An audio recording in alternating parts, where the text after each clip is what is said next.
Hi, my name is Connor Mead, and I'm here today at the 2016 Canadian Science Policy Conference with Donna Heslin, who's the Director of Graduate Programs and External Relations at the Institute for Management and Innovation at the U of T Mississauga campus. So Donna, thank you so much for joining. Thank you.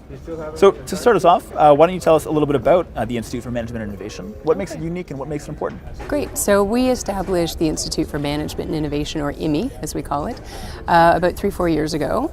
And what we did is we brought together some of the existing programs that already were happening on campus. So that included professional master's programs in management focused on biotechnology, innovation, and professional accounting. And what we're doing now is we're building on that. So rather than offering a traditional MBA program, we're really looking at taking students who already have a really interesting sector-specific background and giving them that management skill set so then they can go out into industry and work. And all the different programs actually have co-op placements, whether it's 4 months to a year, but they're working in industry paid.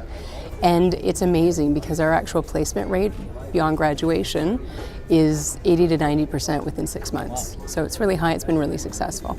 Fantastic.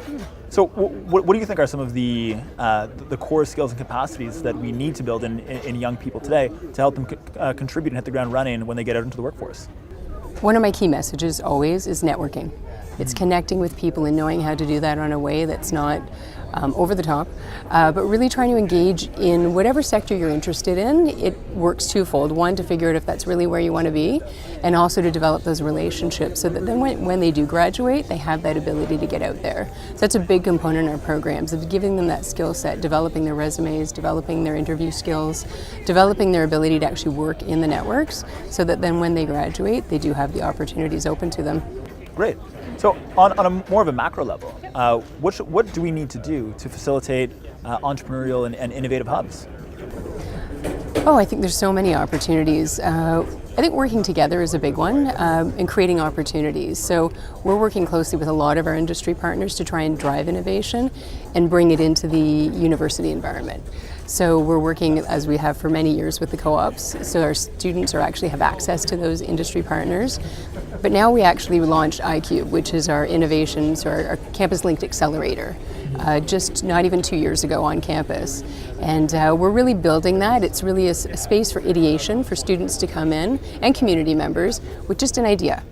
And we'll work with them to move that forward. And our way of doing that is bringing in mentors who've done it already. So whether they're industry linked or whether they're people who've been entrepreneurs themselves, very successful, or even ones who failed and moved back into industry. Because what we're finding is that our students, whether they become entrepreneurs themselves or take it and think more intrapreneurially, it's really helping them grow and sort of gain access into the business world and really change and innovate in whatever capacity. Absolutely.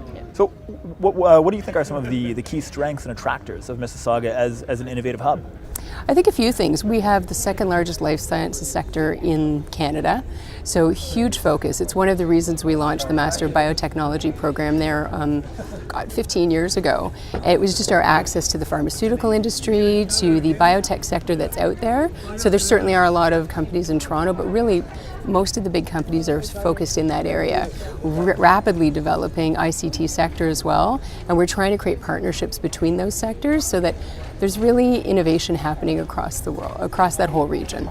Absolutely. So as my last question, for our viewers at home, where can we go online to learn more about iCube and IMI and all these exciting topics we've been talking about? Okay, so imiuoft.ca for our IMI group, and that links you right to the iCube area as well. And also visiting the City of Mississauga page. Their economic development office is doing wonders in terms of really trying to focus on a new life sciences strategy. And then also our regional innovation center, so the RIC Center is another one to visit to look at different opportunities in the region. Fantastic. Well, Donna, thank you so much for joining us today. It's been an absolute pleasure. Pleasure. Thank you so much. Enjoy the conference. Thank you. Yep.